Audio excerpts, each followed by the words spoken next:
The recording began with the sound of a cabinet door closing. I remember that detail because when my own voice came through the television speakers later, that small domestic sound made everything feel strangely intimate again, not angry, not cinematic, just familiar.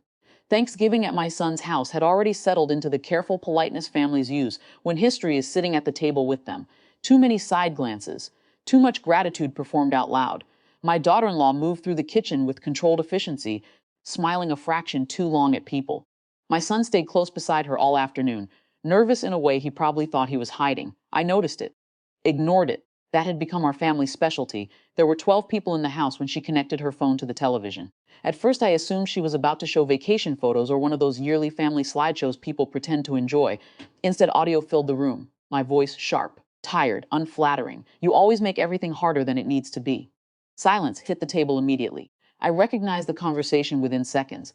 It had happened 6 weeks earlier in my kitchen after an argument about childcare, money, and boundaries neither of us understood how to discuss without turning defensive. I had no idea she recorded it. Across the room, my son stared at the floor before I even looked at him, which told me enough. He knew the recording continued, my voice again. If you need help every month, eventually it stops being temporary. A few relatives shifted uncomfortably in their seats.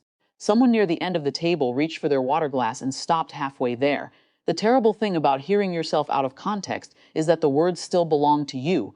I had said them, maybe not with the cruelty the room now heard inside them, but exhaustion changes tone faster than people realize. The audio stopped after 2 minutes. No one spoke. My daughter-in-law sat very still with the remote in her lap. Her face looked pale now that the moment had actually arrived. I think she expected confrontation, denial, an explosion. Instead, I became aware of something much colder settling into me. Not rage, finality. I looked at my son. He opened his mouth slightly, then closed it again. That hurt more than the recording, not because he failed to defend me.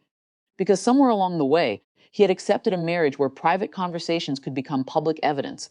I stood slowly and folded my napkin beside the plate. No dramatic exit, no speech, just movement. One of my sisters whispered my name softly as I reached for my coat, but I kept walking outside. The air smelled like rain and chimney smoke. Someone inside laughed nervously, the sound people make when they desperately want tension to end.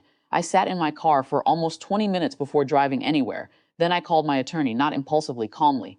I need to make some changes, I said. People imagine legal decisions happen emotionally. Most don't. They happen through appointments, signatures, clarifications. Over the next 3 months, I restructured everything I had quietly built around my son's future: the family trust, the lake property, business succession documents, medical authority directives, not out of revenge. That's the part nobody fully believed afterward. I simply realized trust and access could no longer occupy the same space safely. If private conflict could become public theater once, it could happen again. So I removed the burden entirely. A professional fiduciary replaced family oversight. Assets designated for future grandchildren moved into educational trusts beyond parental discretion. Several charitable allocations increased substantially.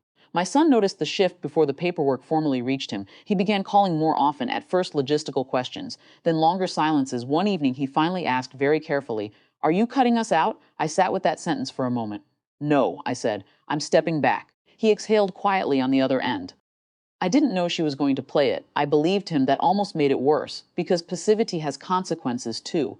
Months later, I learned the recording had damaged more than our relationship. My daughter-in-law stopped attending certain gatherings after realizing several relatives now avoided speaking freely around her. Conversations shortened when she entered rooms. Phones disappeared from tables instinctively. Nobody announced distrust openly, but people adjusted. That's how families punish each other most often. Through caution, the next Thanksgiving was held at my niece's house, smaller group. Quieter atmosphere. I arrived late intentionally. My daughter-in-law was already there helping arrange plates near the dining room table. For a moment, neither of us spoke. Then she handed me a serving spoon without meeting my eyes. "Turkey should be ready soon," she said softly. Professional. Measured. I nodded once. There are apologies people cannot fully form because language would require admitting too much. We ate dinner together that night, politely, carefully, like survivors of the same accident who remembered it differently, and sometime during dessert I realized something I wish I'd understood years earlier. Most families can survive anger, some can even survive cruelty. But once intimacy becomes strategy, every silence afterward sounds recorded.